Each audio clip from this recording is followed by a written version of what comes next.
The Chancellor sat at the head of the massive Galactic Council chamber, his eyes closed in frustration. The once bustling atrium was silent, a thick tension permeating the air. It had only been a few months since the arrival of the insectoids Earth, a race whose sheer presence demanded attention. Now, their leader, a towering figure with a thorax adorned in shimmering carapace, hissed at the aquatic species known as the Thasians, their gills flaring in agitation. Beside the Zerth stood the Reaver, a wolf-like species with a muscular build and a fierce demeanor. They had adopted the name after the human mythical creatures, finding it easier for interspecies communication.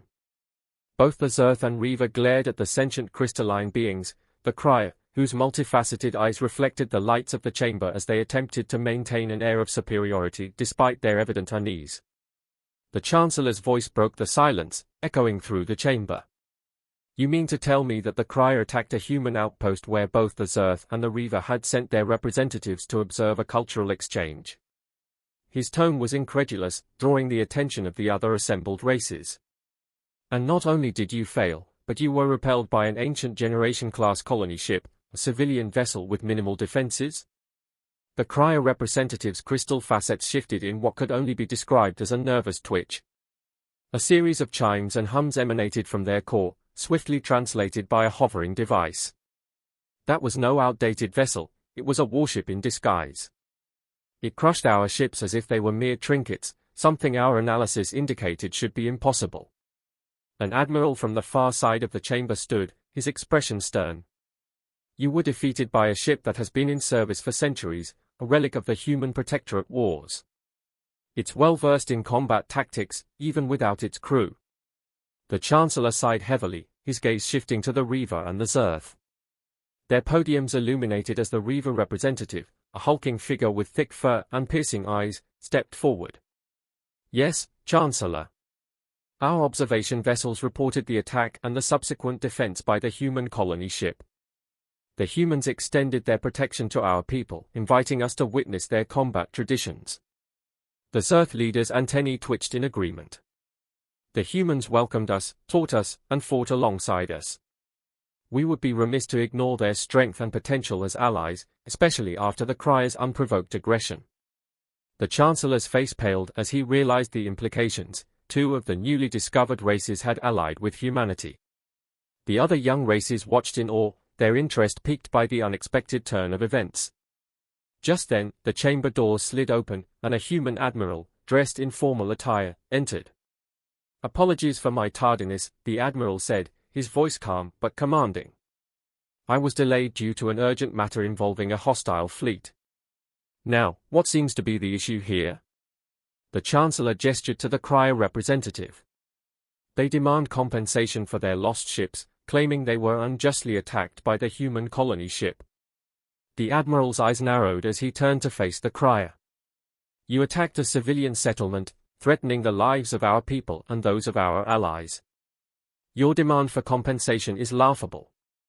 A hologram flickered to life above the Chancellor, displaying a recording of a Crier commander, their crystalline form shimmering ominously. "Organics, your time is at an end. You will become our sustenance, your bodies our trophies. Surrender now, and some of you may be spared to serve us." The chamber fell silent as the recording ended. The Crier representative retreated a step, their confidence shattered. "We did not authorize such a message," they stammered, but their voice lacked conviction. The Admiral's gaze hardened. "Whether authorized or not, your actions speak volumes. Prepare for the consequences of your aggression." As the Admiral spoke, the air in the chamber seemed to grow heavier. A faint, otherworldly hum filled the space, and a translucent, spectral figure began to materialize, a ghostly warship, its ancient hull flickering in and out of reality, bristling with ethereal weaponry. The Chancellor's eyes widened in horror.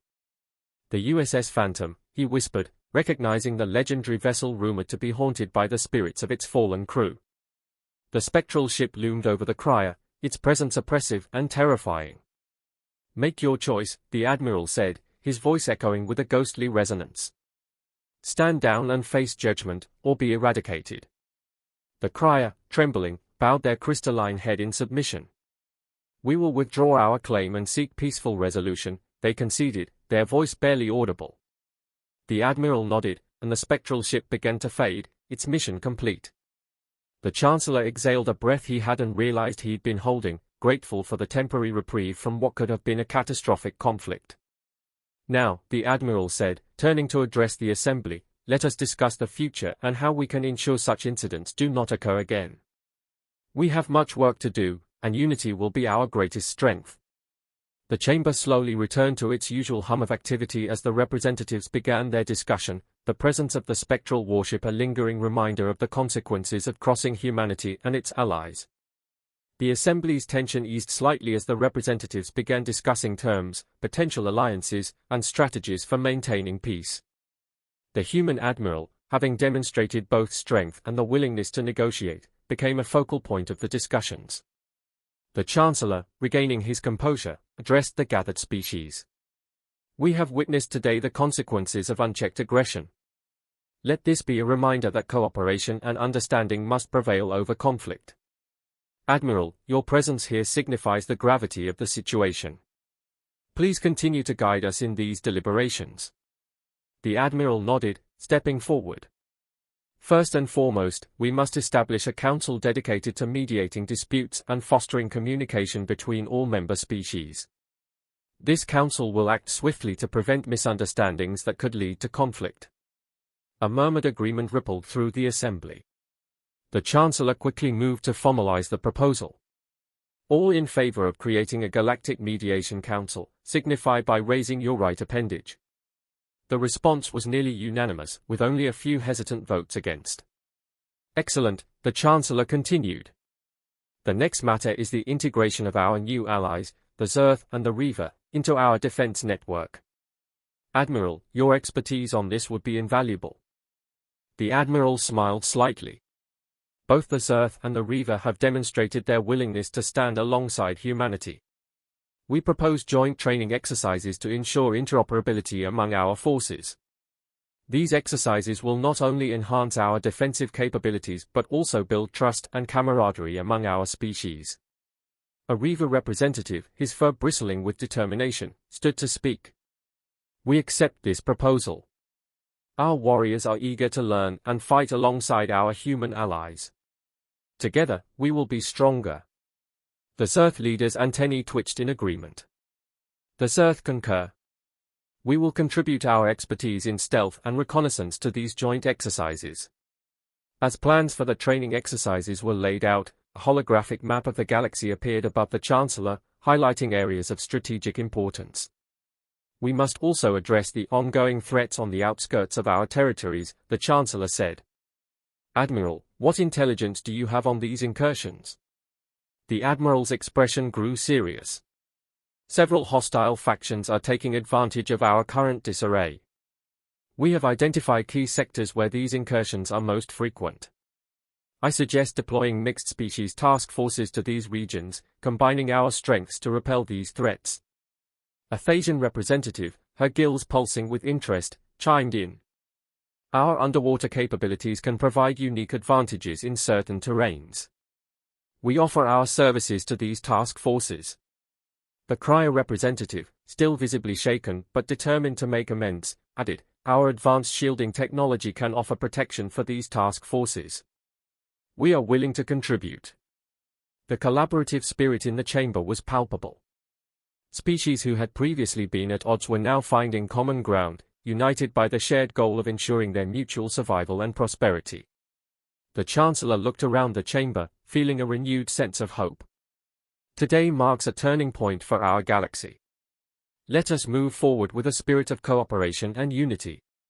Together, we can overcome any challenge.